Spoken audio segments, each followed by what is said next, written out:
Duits, geloof ik vandaag. Ja, wat dan? Ik ben de enige volgens mij van de Nederlanders. Hello sir, how are you? Is dat omdat er geen Griekenland wordt besproken of wordt er wel Griekenland gesproken? Maar we gaan het vandaag over de toekomst van de EMU hebben, dus dat is toch nog belangrijker dan crisismanagement. Dit gaat over de toekomst. Your Dutch is quite good, isn't it? Yeah, you can speak English for the sake of the colleagues, maybe. I said, Petra asked, she's the only Dutch reporter here today, so she said, is that because there is no Greece on the agenda? And I said, well, today we will talk about the future of the EMU, which is even more important than managing crises. So, but may we also go to another issue, maybe the NPLs issue that's going to be discussed today and also tomorrow. There is no silver bullet, the European Commission says, but what do you say? What do we have on the table right now on the NPLs? What can we do? I don't know, we're going to discuss it today on the basis of the report from the ECB. So the Deputy Governor of the Irish Central Bank, who chaired a working group within the ECB on this topic, will be with us and tell us about their approach. They put a lot of emphasis on the insolvency, the legal frameworks that are still very different. Which we again experienced, of course, in the Italian bank cases. Insolvency legislation is very different per country, and this has a huge impact also on banks. So I've been saying this before, and we're doing work on this in the Eurogroup. I think that we really need to speed up the process of gradually harmonizing between insolvency frameworks between countries. This is very important.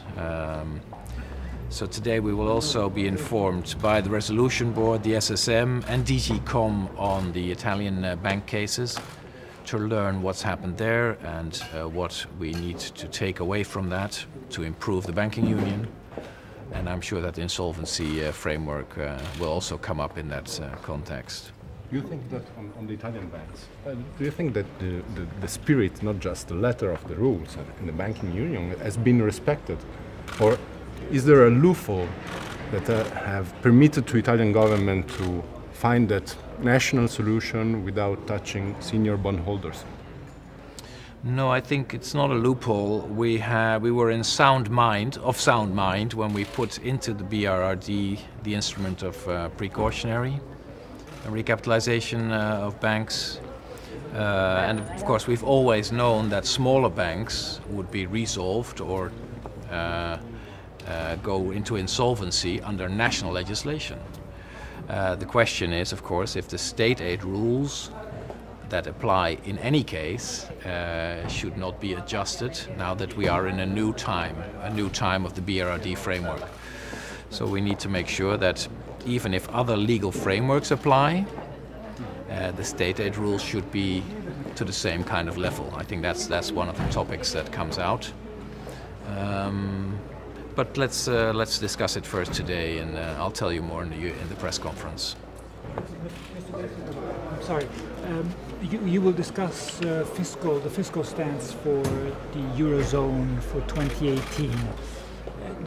How did you view the interview of the French governor of the Bank of France about the possibility of rebalancing the fiscal policy of Germany to try and help reforms in France? And how did you view also the comments by the former Prime Minister of Italy?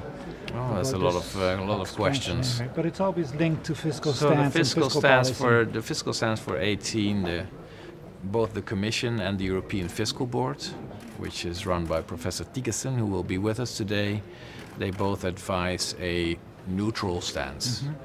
But of course, that's for the whole Eurozone, and within the Eurozone there are still big differences. Some countries could use a fiscal stimulus but don't have the capacity, and other countries have the capacity but their economy and their output gap is already closing, so they don't really need a fiscal stimulus.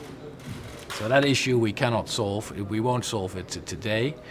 What can help, of course, if while the French are reforming their economy and sorting out the budget, the wages in Germany and the Netherlands would rise. Mm-hmm. So you do agree with the position of the governor? Rising wages is not exactly in my hands so far. I have a lot of power, of course, as you know, but not raising all the wages in the economy. So, but there is, of course, a connection here.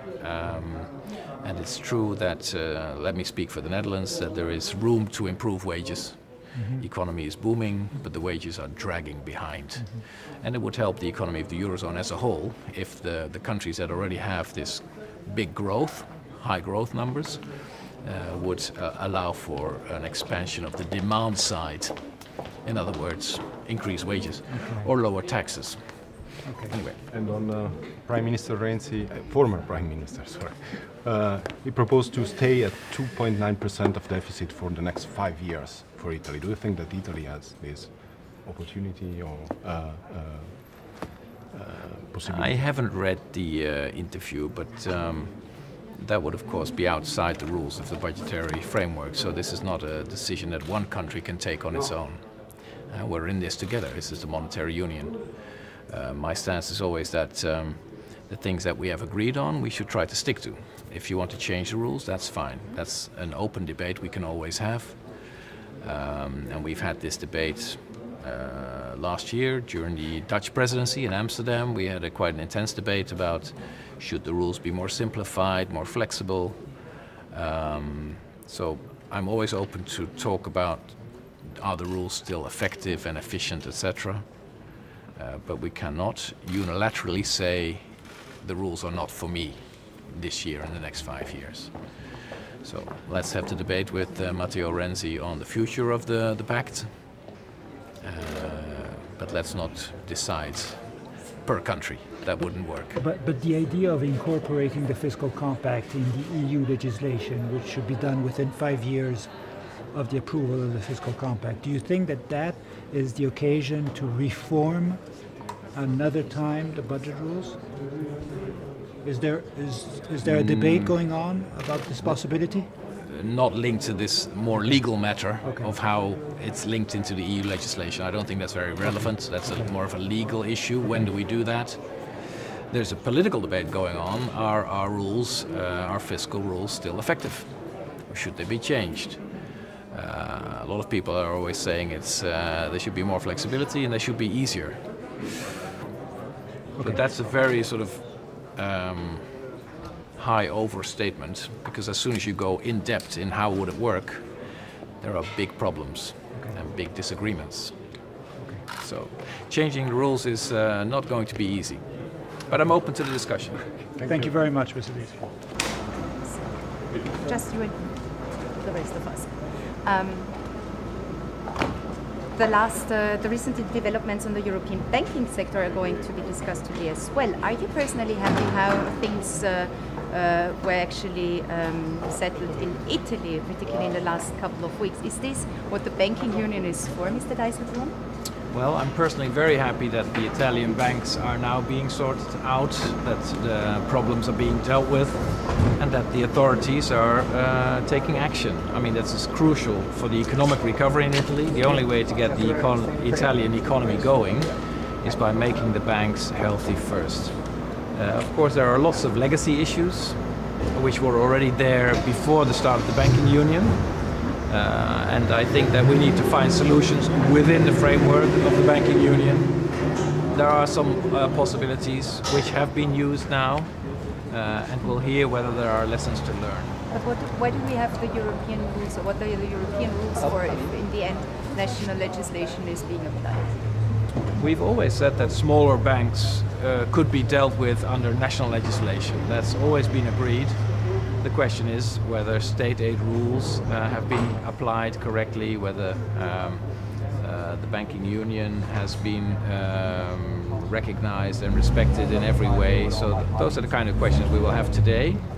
But let's keep focused on the good side of it all, that the Italian banks are being sorted out, are being dealt with, and that was overdue. You spoke about the legacy issue. Non-performing loans are such a legacy issue. Do you expect, or are you personally maybe pushing for the issue of non-performing loans being more tackled now? Well, they need to be tackled because they are, of course, if you have too many non-performing loans, you can't put out new credit. And basically you're not open for business, and the Italian economy needs banks that are open for business, putting out new credit to the economy. How to sort it out is very much a question of who's going to take the losses on those portfolios. And it will have to be, and also is in the Italian cases, carried also by the private investors, the shareholders, the junior bondholders. So the bail-in has been used to deal with those losses, but to the extent that's possible within the frameworks. So let's listen today to the explanation we get from all the authorities involved and see whether we need to take away some lessons for the future. Thanks. Thank you very much. One question.